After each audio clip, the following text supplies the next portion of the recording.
Okay, so I made up this data. The thing that's not made up is the molarity of the sodium hydroxide. It's 0.11585 molar. That's a standard solution, so I made it very, very carefully and calculated the molarity exactly. What I did was I created an initial burette volume of 1.50 and a final burette volume of 19.75. Just as an example, I made up these numbers. So in order to find the milliliters, the volume of the base that I have, I'm going to take my final burette and I'm going to subtract my initial burette. And when I do that, I get 18.25 milliliters.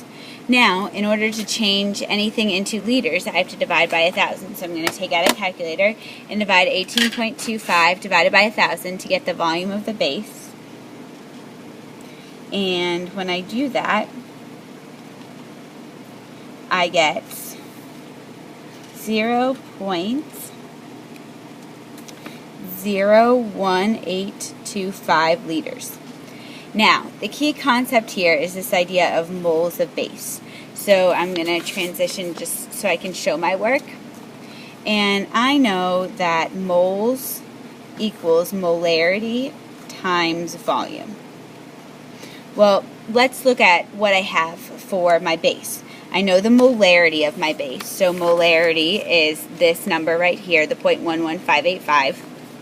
And for the base, it will always be 0.11585 molar. And then the volume has to be in liters in order to get moles, so that's why I converted it. So my volume is, this is what I just calculated, 0.01825 liters. That's the thing I just calculated when I did my volume in milliliters divided by 1,000. So when I multiply these two numbers together, I get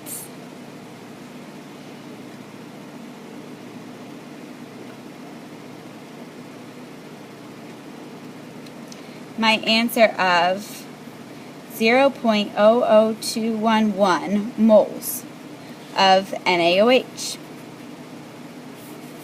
Now the key principle here, and I'm going to transfer that over here into my chart, moles of base, 0.00211.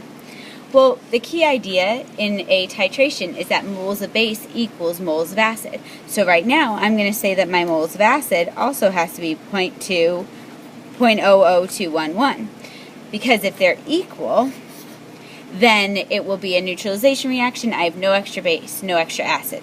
Now there's one thing I do need to change. I did not use 0.0250 liters of acid.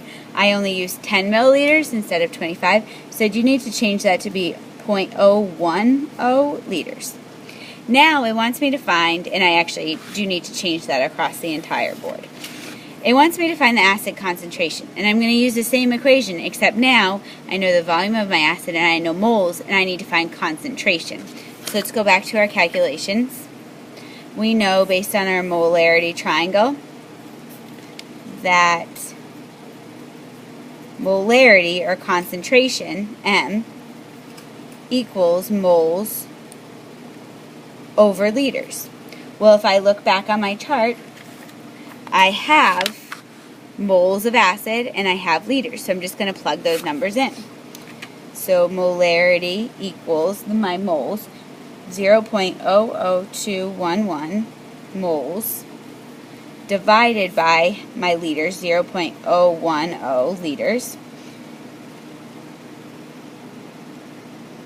And I put that in my calculator, and I get a molarity of the acid to be 0.211 molar HCl.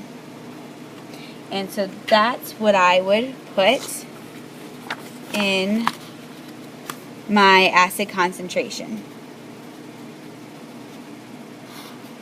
Now, when I do average concentration, I'm going to average all of my concentrations that I get, and I'm only going to get one number for the average.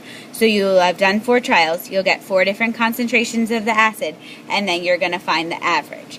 Now, what I will tell you is that this acid is supposed to be 0.200 molar acid. So what you're going to do is you're going to find the percent error in your lab notebook. And percent error is determined by how you spell error. So you take the experimental value you got in your experiment, you subtract the real value, and you divide by the real value. ERR spells error. So experimental is whatever you got. In this experiment, I just got 0.211. Then I subtract the real value. I just told you the real value is 0.200. And then I divide by the real value, 0.200. And then, of course, to make it into a percent, I have to multiply by 100. So when I do that in my calculator,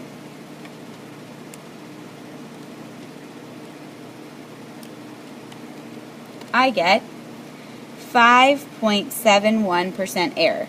And that's really, really good. Anything less than 10% error means I did a pretty good job with my trials. Now, obviously, these are just my made-up numbers, so your numbers would be different. Your assignment for today's class is to make sure that you have done all your calculations, including percent error, answered the pre-lab questions, and answered the post-lab questions.